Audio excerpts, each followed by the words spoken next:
आज कितनी एमएसपी बढ़ा सकते हो आप? देश चलाना है या आप देश को बर्बाद कर देना है? पाकिस्तान का बेड़ा गर्क हुआ पड़ा है। 600 रुपए किलो आटा है यहाँ पे आप क्या करना चाहते हो? यहाँ भी 600 रुपए किलो करना चाहते हो। 90% देश की कुर्बानी में सिखों का योगदान है।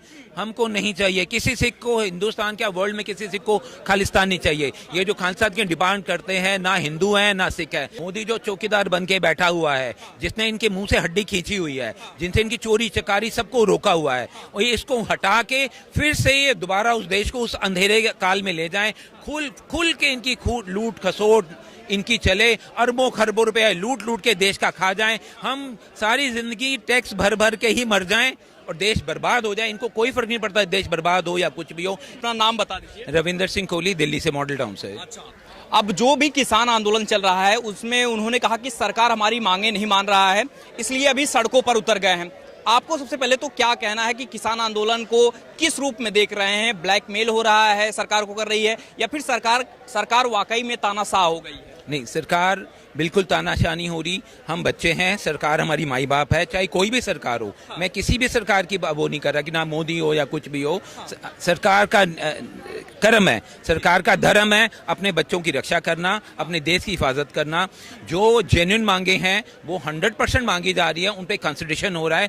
छड़ी नहीं है, देश है इतना बड़ा, हिंदुस्तान है, वर्ल्ड की 4th बड़ी इकोनॉमी है। एक छड़ी घुमा के नहीं आप सब कुछ ठीक कर सकते।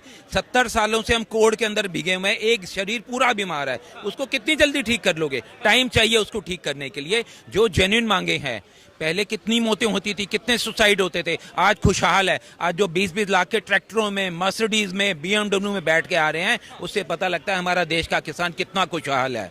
और ये सिर्फ देश को तोड़ने की साजिश हो रही है। अराजकता फैलाई जाए, टेररिज्म फैलाया जाए, देश को तोड़ा जाए, देश को बर्बाद किया जाए। किस लिए आप मांगे मनवाने आ रहे हो? आप शांतिप्रिय ढंग से, जब 6 महीने से ये बात चल रही है कि आप शांतिप्रिय ढंग से अपने रिप्रेजेंटेटिव भेजो, अपने चुनावी जो बंदे हैं आपके, जो किसान आंदोलन के। पहले 13 किसान आंदोलन के 13 नेता होते थे, आज 56-57 हो गए हैं। ये रोज इनको पता है जी, इतनी मोटी पैदा हो रही है, इतनी ऐश चल रही है, इतना पैसा आ रहा है, देश को तोड़ने की जो ताकतें हैं वो कितना पैसा इनको खिला रही हैं, तो ये पहुंच रहे हैं। आपकी जो जायज मांगी थी 5-6-7 मांगे, वो सरकार मान रही है। आज आप 30 मांगों का और पुलंदा लेके आ जाओगे तो सरकार भी नहीं मांगने वाली किसी भी तरह से। उनका कहना है कि जो है एमएसपी पे जो है उनकी जो प्रमुख मांग है, कह रहे हैं कि इस पे जो है सरकार अगर हमको जो है भरोसा दे दे तो हम जो है आंदोलन को वापस करेंगे। आपको कई बार ऐसी चीजें आ रही हैं कि खालिस्तान का भी उसमें जिक्र आ रहा है। इन सबको लेकर क्या लगता है कि देश को तोड़ने की साजिश हो रही है? वाकई में जो 24 का माहौल जिस तरीके से लग रहा है, राजनीतिक पार्टियां भी इसमें शामिल होकर इसको राजनीतिक बना रही हैं। भाई सब, जितना बड़ा ये ठगबंधन, महाठगबंधन बना हुआ है ना, इनसे सबका एक ही मुद्दा है कि देश को किसी तरह तोड़ा जाए। मोदी जो चौकीदार बन के बैठा हुआ है, जिसने इनके मुंह से हड्डी खींची हुई है, जिनसे इनकी चोरी चकारी सबको रोका हुआ है, और ये इसको हटा के फिर से ये दोबारा उस देश को उस अंधेरे काल में ले जाएं। खुल के इनकी लूट खसोट इनकी चले, अरबों खरबों रुपए लूट लूट के देश का खा जाएं। हम सारी जिंदगी टैक्स भर भर के ही मर जाएं और देश बर्बाद हो जाए। इनको कोई फर्क नहीं पड़ता देश बर्बाद हो या कुछ भी हो। इन्होंने सिर्फ अपनी दुकानें चमकानी है। इन्होंने जितनी भी पार्टियां पूरे इंडिया की है, सब अपने बच्चों को हाईलाइट कर रही हैं, अपने बेटियों को, अपने बेटों को। ना मोदी की बेटी है, ना मोदी का बेटा है, ना उसका कोई परिवार है। वो कर रहा है 24 घंटे रात दिन सिर्फ अपने देश के लिए, अपने 140 करोड़ बच्चों के लिए, अपने परिवार के लिए काम कर रहा है। उसका अपना परिवार तो आज भी कबाड़ बेचता है, उसका बड़ा भाई तो आज भी कबाड़ी है गुजरात में। तो फिर उसमें आप क्या मांगो? सर, जिस तरीके से आंदोलन का जो स्वरूप दिया जा रहा है, कह रहे हैं कि हम सरकार को हम अपनी मांगे बता रहे हैं, लेकिन कोई निष्कर्ष नहीं निकल रहा है।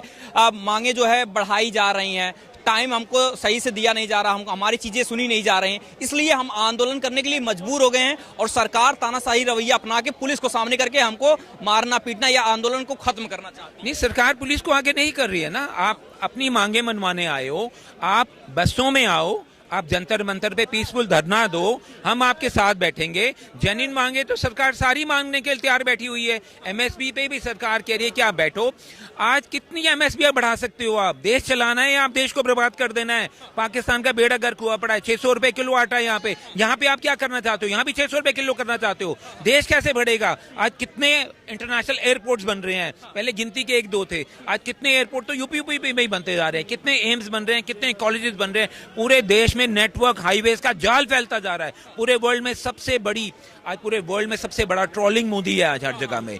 मतलब कहाँ से करिश्मा हो गया। बाहर के लोग कहते हैं कि हमने कभी सुना नहीं था मोदी है कौन, हिंदुस्तान किसी खुद में भी नहीं दिखता था। आज वर्ल्ड में मेरी सिस्टर, मैं पहले भी बाइट दे चुका हूँ, मेरी सिस्टर अमेरिका में कह रही है हो क्या गया तुम्हारे इंडिया को। मैं Washington times news, Washington DC, New York times खोलती हूँ, पहले पन्ने पे इंडिया ये, इंडिया वो, इंडिया ये। कहाँ पहुंच गए हो तुम?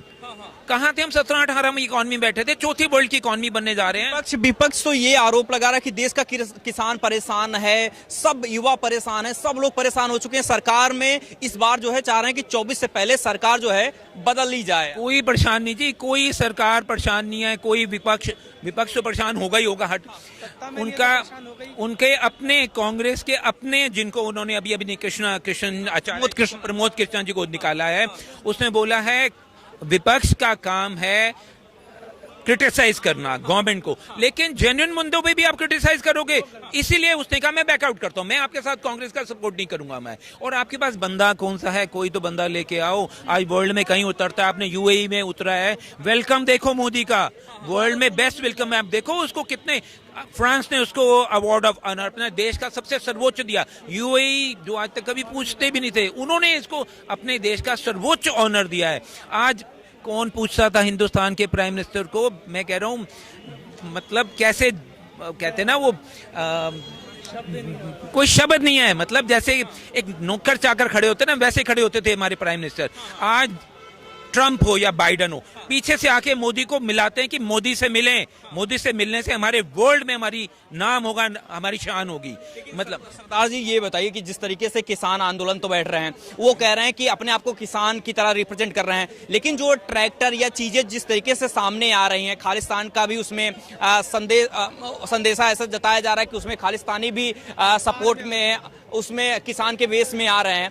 तो आपको क्या कुछ समझ आ रहा है? ये किसान वाकई में क्या पंजाब के ही किसान नहीं है, बाकी जगहों के अदर स्टेट के भी किसान हैं? तो आपको क्या समझ में आ रहा है कि सिर्फ पंजाब से ही किसान क्यों आके जो है घेराव कर रहे हैं या अपनी मांगे मनवा रहे हैं? बाकी सब किसान भी तो हैं, क्या आपको समझ में आ रहा है? किसानों के भेष में देखो, इसमें जेन्युइन किसान भी हैं, 2-4-5% जेन्युइन किसान भी हैं, लेकिन मेजॉरिटी बीच में किसानों के भेष में अराजकता तत्व फैले हुए हैं जो देश को खत्म कर देना चाहते हैं, देश को अंधकार में ढकेलना चाहते हैं। किसी भी सिख को, हिंदुस्तान में जन्मे हैं, हिंदुस्तान का खाते हैं, हिंदुस्तान हमारा, आज 90% देश की कुर्बानी में सिखों का योगदान है। हमको नहीं चाहिए किसी सिख को, हिंदुस्तान क्या वर्ल्ड में किसी सिख को खालिस्तान नहीं चाहिए। ये जो खालसा की डिमांड करते हैं, ना हिंदू हैं ना सिख है, ये सब बाहर से, ये सब पाकिस्तान से, बाहर के देशों से ये भेजे हुए एजेंट्स हैं।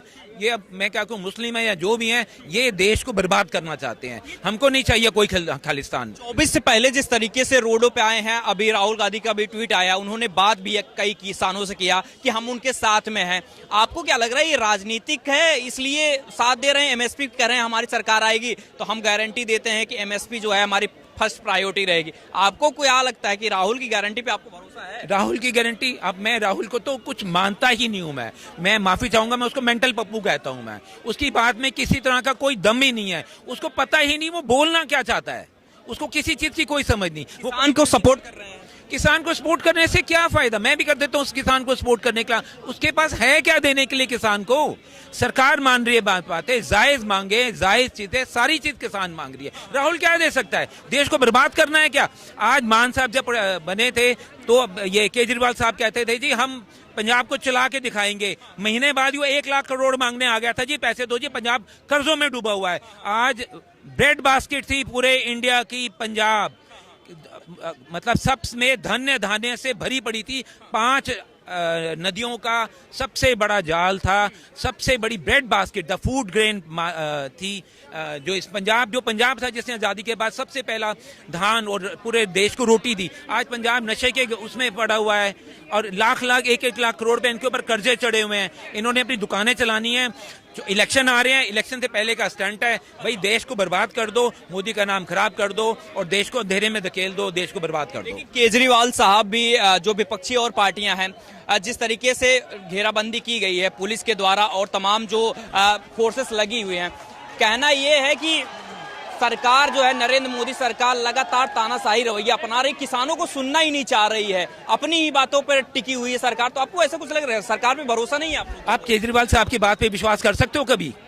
जब आए थे इन्होंने, जिस बंदे ने अन्ना हजारे को धोखा दे दिया, उसको आप क्या मानोगे क्या करेगा? जब वो आया तो उसने बोला था मैं 2 दिन मुझे दे दीजिए, मेरे पास इतना बड़ा पुलंदा है, मैं उसको गिरफ्तार करूंगा, शीला दीक्षित जी को गिरफ्तार करूंगा, मेरे पास 1000 पन्ने का पन्ना है जी, मैं सोनिया को गिरफ्तार करूंगा। ये सारी देश की पार्टियां हैं जी, इनसे हम मैं कभी जिंदगी में इनसे समझौता नहीं करूंगा। आज वो सारे महाठग बंदे से समझौता करने के लिए फिरता पड़ रहा है। सुबह कहेगा ओए कांग्रेस समझौता कर लो, वो कहेंगे देखते हैं, सोचते हैं, करते हैं, शाम को उनको गाली बकेगा देगा, सुबह फिर कहेगा अच्छा भाई चलो कर लो यार। ये तो इसका कोई, इसने सबसे पहले जब राम मंदिर बन रहा था इसने बोला जी कि मेरी नानी कहती है जी लाशों पे बने मंदिर में मैं कभी नहीं जाऊंगी। आज दौड़ता जा रहा है, इसको पता है कि सारा देश राम मंदिर से जुड़ा हुआ है, तो इन्होंने अपनी चमकानी है जी, इन्होंने अपनी सत्ता चमकानी है जी। आज दौड़ते जा रहे हैं जी राम मंदिर में दर्शन करने, रामलला के दर्शन कह रहे हैं कि राम के नाम पे बीजेपी जो है राजनीति कर रही है, 24 का चुनाव है, इसलिए राम मंदिर को जो है एक तरीके से पॉलिटिकल कैंपेन के तौर पे शुरुआत कर रहे हैं प्रधानमंत्री नरेंद्र मोदी। आपको क्या लग रहा है? भाई साहब 22 जनवरी का कोई मोदी ने थोड़ा मुहूर्त निकाला था, इस देश के महाआचार्यों ने, संतों ने, ऋषि मुनियों ने निकाला कि 22 जनवरी का प्राण प्रतिष्ठा सबसे अच्छा ये मौका मिल रहा है, सबसे अच्छा शुभ लगन मुहूर्त है, वो निकाला था। इसमें मोदी ने कहां से अपना कर दिया?